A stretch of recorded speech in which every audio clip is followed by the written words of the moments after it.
Check this out. Here she is crawling on the road with a toddler on her back. As you can see, vehicles on the busy road have been stopped by well-wishers to allow them to pass. We followed her closely and she ended up walking right into this building. When dusk set in, we followed Neema to her home in Kariobangi North and we were shocked to see her walking right into the same building. As you can see from the footage, she is clearly on her feet walking. The toddler that she had during the day is still with her. The lasso that she used to carry the baby is clearly visible and she's still wearing her black jacket. Well, some people do make good money doing this. And of late, it has become like a very big nuisance because many people do this kind of job here in Africa where they pretend to be disabled and they are not. And to a surprise, they make very good money, almost up to $40 per day. And imagine just by sitting down and begging all day long. The promise of paradise was just that, a promise. And with times getting tougher, the painful reality sunk. He was just a beggar on hire. Misery led him to birds of a feather. He now shares this one room with 5 other beggars. Depending on the amount one brings, this is survival for the fittest. To survive, he has to wake up early to get to the streets, to beg for money, for food, and for his contribution of the shared rent. So out here, it's survival for the fittest, for the legit beggars, and also for the fake beggars. He is among tens of Tanzanian beggars in Kariobangi. One after the other, they come out before the crack of dawn. Their day begins very early in the morning, almost 4 a.m., where they each begin their journey to go to their spot where they will be begging for the day. Some are carried using cars by the people who own them, and others find their ways through the streets to get also to their destinations. Those who can walk slowly make it to the bus station. These two crawling find it hard in the morning rush. After a few minutes of trying to catch a bus to town, this bus waits patiently for the two to board. Others have a dedicated motorbike rider. On an agreed amount, they will pick and drop them daily. Mother and son. Children make for more empathy. The aim is to get to town ahead of traffic, human traffic. When it comes to begging, children are mostly the victims because with children comes empathy. And obviously anyone with a human heart, when they see a child begging on the streets, they'll obviously want to help, right? It's the business of sharing, the cliché term of help me, I help you. Take this case for instance. This beggar is taken by his pushman. They wait patiently for the bus. Then we follow them into town. He pushes his wheelchair to a strategic place. Those beggars who are lucky enough to own a wheelchair or maybe to rent a wheelchair, because in most cases they also don't have their own wheelchairs, or if their care provider hasn't given it to them, they have to rent it. And so when they rent it, they also have to find someone who can push it for them. Because at the end of the day, if you help me get to my destination, I'll be begging. Whatever I get, I'll obviously pass some to you. And that's how this kind of business works here. Then scouts around before leaving. The cup of coins placed strategically. We're informed many are mentally challenged. Many are mentally challenged in most cases because they don't really understand where they are or the situation they are in. So the caregivers or the person who push around their wheelchairs are the one who even choose their spots. And mind you, they don't stay far away from where they are. They're always around just to keep an eye on them and also to collect the money once a cup is full or something. Many are mentally challenged. At the end of the day, they do not know how much was collected in a cup. His pushman watches from a distance. He'll be back.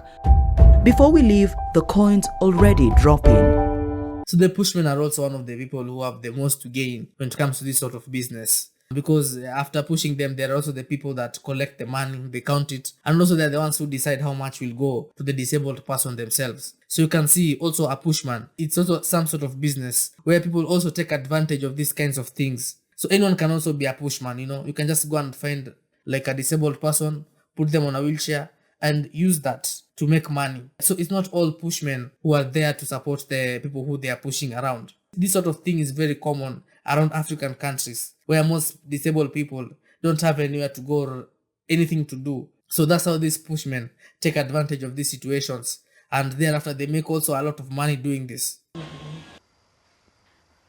Nairobi is dead asleep, but in Umoja Inako estate, a car is already waiting for 4 9-year-olds and a 13-year-old from this house. All 5 of them physically challenged are lumped to the backseat. So for those who use beggars as a business, those graduated pushmen, so you'll find that there are some people who own several beggars and they put them like in their house or somewhere where they are collected into one. And so when they are picked, they are taken around to towns where they are placed on strategic routes where they can collect money for these pushmen who have kind of graduated. It's like a business. Where they will be stationed throughout the day. So there are those pushmen who have kind of graduated and expanded their business, where they don't just own one beggar, they own multiple beggars. And so by this, it becomes a very, very lucrative business. Because you can imagine a pushman starts by only owning one beggar, and over the course of time, they go on adding more beggars to their portfolio, where you can find one pushman owns almost 5 beggars or even 10 beggars. Yeah, so if a beggar was bringing in $40 per day, you can imagine now having around 5 beggars bringing in the same amount of money. That will be almost like $200 per day. So you can imagine how lucrative it becomes. It's a rush against time for the driver. Soon the city will be a sea of humanity, yet he needs to drop off the children without anyone's notice. A cart is on standby, waiting to drop off the children in different streets. Daybreak is fast approaching. The cold morning breeze awakens the sleepy children as the cart maneuvers. These pushmen, when they are taking their people to their strategic points, it's always early in the morning where people are not still awake. So that by the time people are awake, they find their beggars right there. It's like, how did you get here? And the beggars are always like asleep around. After every few hours, they come through, they collect what the kids have collected. But remember, all this is done in very much alter secrecy. Like no one else is supposed to know, because it's a con. It's a very professional con. 6:20, all children are settled and good Samaritans are already pouring their generosity into their cups. We ask one of them if they had breakfast. He says no. Fortunately for this one, a good Samaritan gave him something to eat instead of coin. They also just depend on good Samaritans who, instead of giving them money, they give them something to eat instead. Yeah, it's like modern day slavery, but in this case, they are locking up disabled children and using them as a form of making money and not even feeding them at the end of the day. So the kids are always roaming around. Sometimes they don't just stay in one place. Some might opt to go to the next stage, or like maybe a few steps forward, to try and maximize the profits, and maximize the collections of coins. It's a day-long job with no off day for these children. By end of day, they must show something if they have to continue sleeping under a roof. They have no choice. They are strangers in this land. At the end of the day, each kid has a target, and if they don't reach the target that they have, some might not have a roof over their head during that night. Like I said before, it's survival for the fittest. Like you have to collect a certain amount of money for you to get back to where you sleep, or for you to have a roof over your head. And also for the beggars who are now pretending, this is also their time to shine during the day, where they go around begging, following people around, asking for something. It's also really hard to differentiate who's faking it and who's not. It's basically free money where people just give you out of their good heart. And also there are those who have been caught pretending, like this man here, pretending like they have test tubes on their stomachs, but really it's not test tubes. It's just them using super glue. Yeah, it's a really messed up situation. The good book says that what comes out of the mouth proceeds from the heart, and this defiles a person. While those words would deter many people from entertaining the thought of pretending to be sick, let alone going ahead to the streets to defraud unsuspecting members of the public. But that is not the case for Paul Gishira Mwangi, who opted to pretend to suffer from a kidney ailment in an act that would earn him up to 300 shillings every day from unsuspecting Thika residents. Yeah, so I don't know if it's just being lazy, or if it's unemployment rate, poverty, or what kind of factors bring in such kinds of pretense, like wishing yourself a kidney ailment and then using test tubes to prove that you have such kind of an ailment. I mean, what kind of problems can make someone go to those extents of pretending like they have such ailments, I mean, some things can only be found in Africa. I mean, I don't know if where you're from there are such cases, but comment below if there are.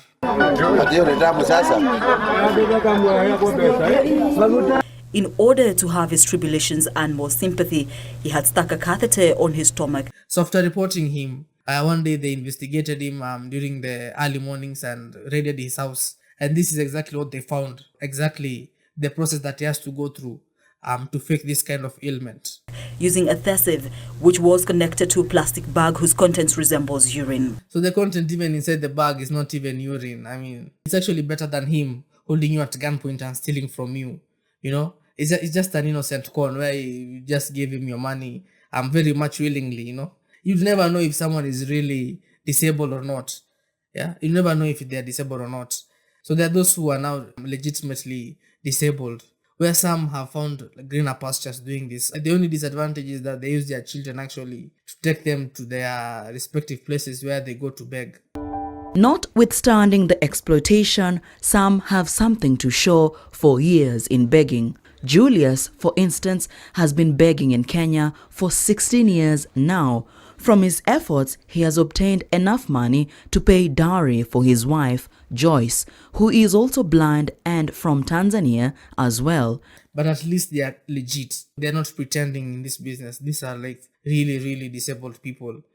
Their children take turns in taking them to town. They beg from different locations.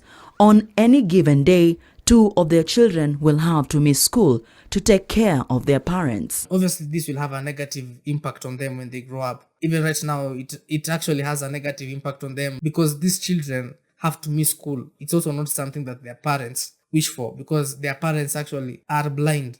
It's like there's no government out here. Yeah, there's no government like to help their parents or something. So the children have to be like the victims of helping their parents. You'd have to do something even if it was your own parent. These children in future, they might also like see this as a lucrative career, and even them turning into beggars at some point in future. I mean, it's all a possibility, you know, it's all a possibility because of how they've been raised. That kind of thing obviously has a very major impact on the children. Wheelchairs are supposed to be free for beggars, but in most cases they're not, and many people can't afford those, so they have to rent them, or even for them to get to where they are going. So you can see how this situation is really messed up. Walemavu wengi wao hawana wheelchair.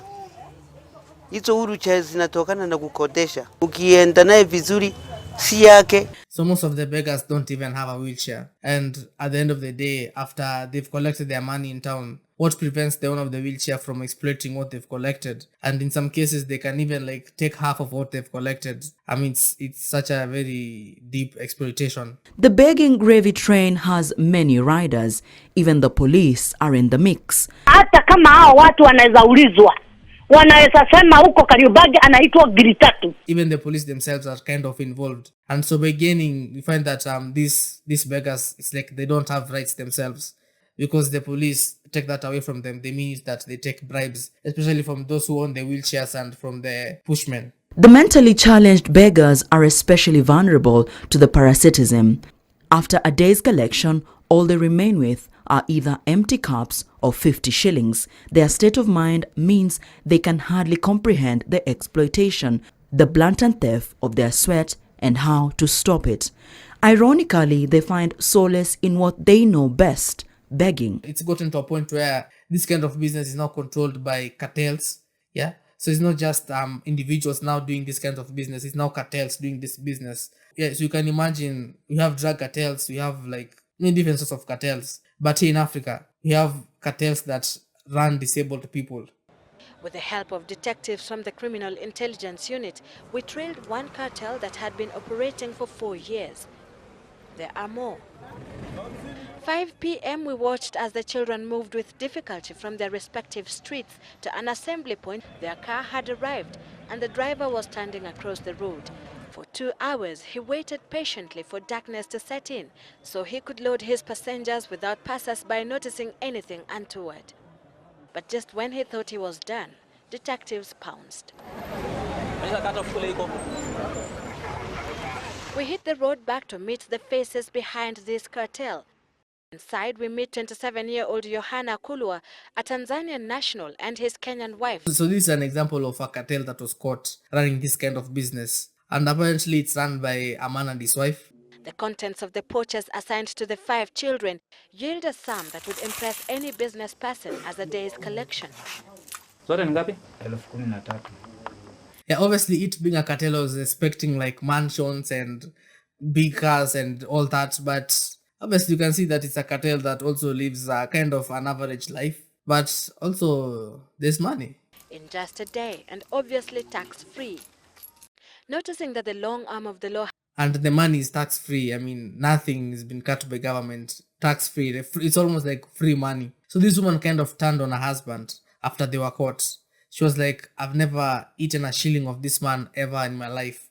Shilingi 5 ya huyu mwanaume anipeangi hata moja akiwa hapo mbele yangu. Chakula ndio ananunua. So this woman, even after turning on her husband, still knows what's going on. But at the beginning when they were caught, she was like, I don't know this, I've never had anything. I've never had anything to do with this man. But at the end of the day, she knows what's going on. And after they were grilled by the police, I mean, she had to say everything. She even had to expose the man himself.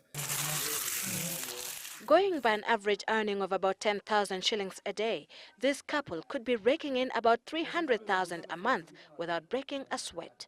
So this cartel makes more than $100 per day off these children, meaning that per month they obviously make over $3,000. Yeah, and this is all without breaking a sweat, like without sweating. But while the couple was literally minting money, their tools of trade, who happened to be these innocent children, are condemned to a future without hope. Something that you'll never wish on your worst enemy, you know? I mean, controlling those kids like that and just exploiting them during the day just to make a couple of $1,000 each month. I mean, is it really worth it?